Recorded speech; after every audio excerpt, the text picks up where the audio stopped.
রাজনৈতিক বিশ্লেষকরা বলছেন, রাজনৈতিক কর্মসূচি নিয়ে কয়েকটি দলের মাঠে নামার দায় সরকারের। ঢাকা বিশ্ববিদ্যালয়ের শান্তি ও সংঘর্ষ বিভাগের প্রধান সাজ্জাদ হোসাইন সিদ্দিকী বলছেন, সরকার তার লক্ষ্য থেকে কিছুটা সরে যাচ্ছে, ফলে রাজনৈতিক অনৈক্য বাড়ছে। অন্যদিকে রাজনৈতিক বিশ্লেষক আশরাফুল ইসলামের মতে, ঐক্যমত্য কমিশনে আলোচনা চলমান থাকা অবস্থায় অযৌক্তিক দাবি নিয়ে রাজপথে কর্মসূচি ইতিবাচক নয়। এটিকে দর কষাকষির কৌশল বলে মন্তব্য তার। রিপোর্ট রিশান নাসরুল্লাহর। সংবিধান সংশোধন, রাষ্ট্র পরিচালনা ও আগামী নির্বাচন নিয়ে ঐকমত্য কমিশনে রাজনৈতিক দলগুলোর আলোচনা চলমান। জুলাই সনদ ও রাষ্ট্র পরিচালনার বিভিন্ন বিষয় নিয়ে একমত হয়েছে রাজনৈতিক দলগুলো, কিন্তু নির্বাচন পদ্ধতি ও সনদ বাস্তবায়ন প্রক্রিয়া নিয়ে অনৈক্য তৈরি হয়েছে।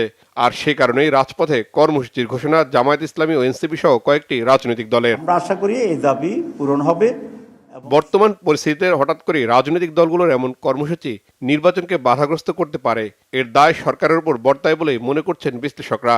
কোন দলটা, কোন গোষ্ঠীটা আন্দোলনে চলে যাচ্ছে, ঐকমত্য কমিশনের কাছে প্রত্যাশা আমার বিষয়টা এরকম না যে 5 আগস্টের পরে বাংলাদেশ খুব দ্রুততম সময়ে একটা বিশেষ রাজনৈতিক ব্যবস্থাপনা কায়েম হয়ে যাবে, কিংবা আপনার স্ক্যান্ডিনেভিয়ান মডেলে আপনি খুব প্লুরালিস্ট ডেমোক্রেসি আপনি নিয়ে আসতে পারবেন।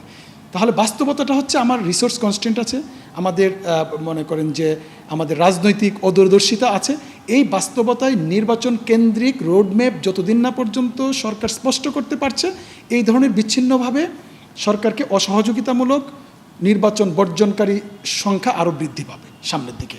ফলে সরকারের উচিত হবে যত দ্রুততম সময়ে, তারা যেহেতু ব্যর্থ হচ্ছে এবং পুরোপুরি ব্যর্থ হওয়ার আগে সবার সঙ্গে আলাপ করে দ্রুততম সময়ে নির্বাচনী একটা রোডম্যাপ দিয়ে দিলেই তাদের কাজ মোটামুটি মোটা দাগে সফল হয়ে যায়। 5 আগস্ট পরবর্তী সময়ের এই সুযোগটা নিয়ে তারা চাচ্ছে যে নিজেদেরকে রাষ্ট্র ক্ষমতায় অধিষ্ঠিত কোনোভাবে করা যায় কিনা, কিংবা নির্বাচন যেটা ঘোষিত হয়েছে ফেব্রুয়ারির প্রথমার্ধেই সেটাকে প্রলম্বিত করে তাদের নিজেদের রাজনৈতিক যে কর্মকাণ্ড বাড়িয়ে নিজেদেরকে আরও বেশি করে অর্গানাইজ করে তারা আপনার আরও বেশি কিছু সিট পায় কিনা, এটা একটা দিক। দ্বিতীয়ত হলো যে আমরা জানি সম্ভাব্য রাষ্ট্র আপনার সরকার গঠনে কোন কোন দলের বর্তমানে গ্রহণযোগ্যতা আছে আপনার জনসাধারণের মধ্যে, তাদের সাথে দর কষাকষি করে, আমার মূলত দর কষাকষির জন্যই এই আন্দোলন।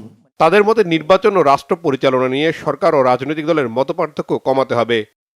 দলীয় স্বার্থের জন্য দেশের সার্বিক কল্যাণকে আমরা দেখতে পাচ্ছি যে আমরা হয়তোবা খুব সহজে উত্তরণ আমাদের ঘটবে নির্বাচনটা হয়ে গেলে। নির্বাচন হয়ে গেলেই সব সমস্যার সমাধান হবে তা কিন্তু না, কিন্তু অ্যাটলিস্ট দেশে কিছুটা স্থিতিশীলতা আসবে। জুলাই আগস্ট কেন্দ্রিক যে ঐক্য, সেই ঐক্যটা ছিল সাময়িক। এটা ছিল আমরা বলি যে কনভার্জেন্ট ইফেক্টের ফলে আমরা ঐক্য হয়েছিল। এখন আবার ডাইভার্জেন্ট ইফেক্ট চলছে। এখন তার ব্যক্তি এবং গোষ্ঠীগত স্বার্থগুলো কাজ করবে। এটা একটা ন্যাচারাল প্রসেস, এবং থিওরিটিশিয়ানরা ওই ক্ষেত্রে বলেছে এই বিষয়গুলোকে প্রাধান্য দেওয়াটা সরকারের কাজ না। সরকারের কাজ হচ্ছে সরকারের মতো এগোনো, তার একটা ভিশন থাকতে হবে। তার ভিশন যদি মাইনরিটি গ্রুপের চিন্তাধারা প্রভাবিত হয়ে যায়, বিগার স্কেলে যদি চিন্তা না করতে পারে, তাহলে তো এটা সরকারের দায়, সরকারের ব্যর্থতা।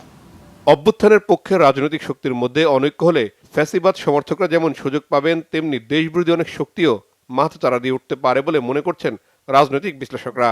এই সময় যখন নির্বাচনের জন্য একদম মাঠ প্রস্তুত। রিশান নাসরুল্লাহ, বাংলাভিশন, ঢাকা। তৈরি